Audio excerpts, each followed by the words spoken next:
So I bought this pace truck, sight unseen.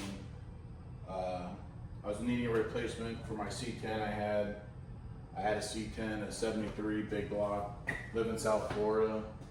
So I was kind of looking for something I could keep outside, a little newer.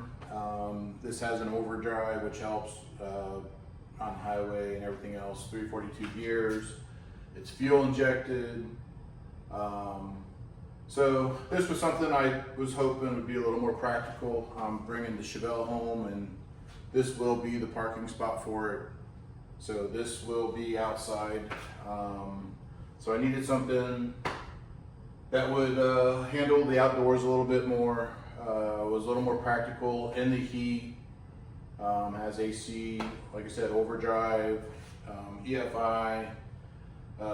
I was looking for a pace truck. There was one on Mecum I was actually bidding on, and I was driving to Good Guys in Nashville.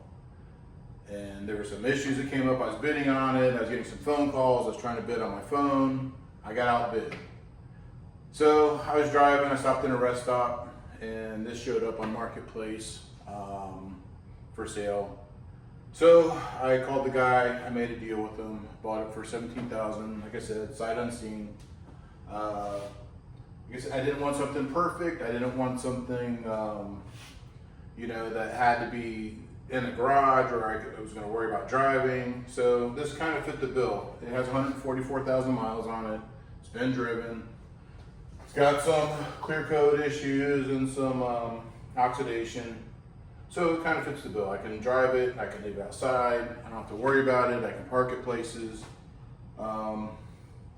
So I don't want to put a lot of money into this.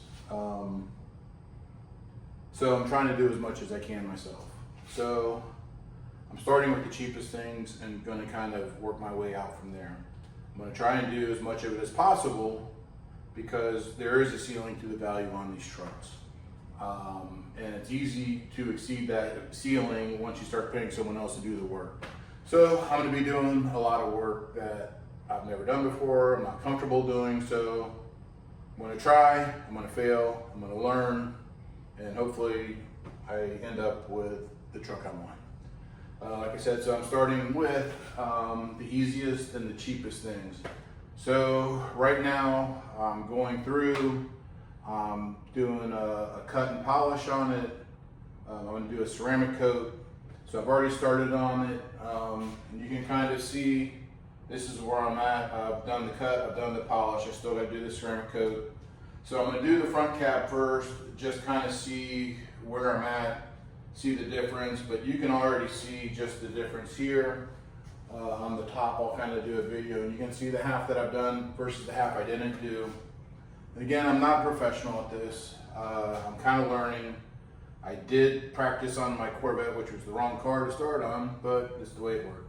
So this is the second time I've ever done this. Like I said, the hood, there is some clear coat issues and some oxidation, and I'm not a professional. Professionally, you have this done, it's probably $2,000, $3,000. Spending 10% of the value of the car on a detail, it's not in the budget. So I'm gonna do this myself, and you know what? Like I said, it looks better than it did when I got it. So I'm gonna learn on it, and hopefully get better, and then I can use that for some other projects I have. But so on this, like I said, to start out, the easy thing is clean it up, the paint. The interior, it does, like I said, have 144,000 miles on it. It's from Ohio. It looks like it's lived outdoors most of its life.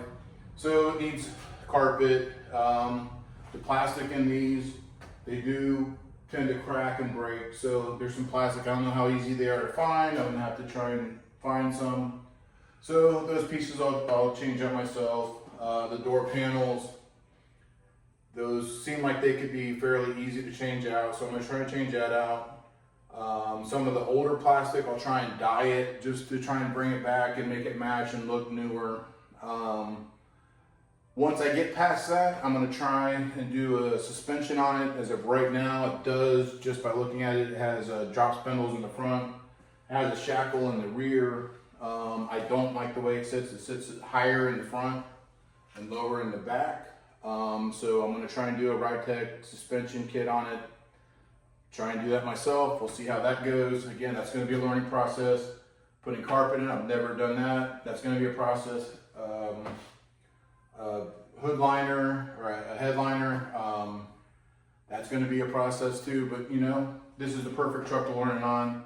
If I fail, you know what? How much is a headliner? I rip it out, I start over and do it again.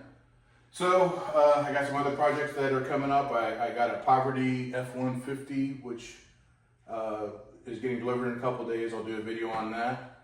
But this is the project going on right now. So I'm going to try and do some videos on it. See where I started, see what I end up with. Again, the starting point was $17,000. Maybe I paid a little too much, maybe I didn't.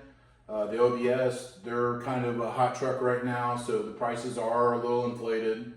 It is a Pace truck. They only made about 1,500 of them.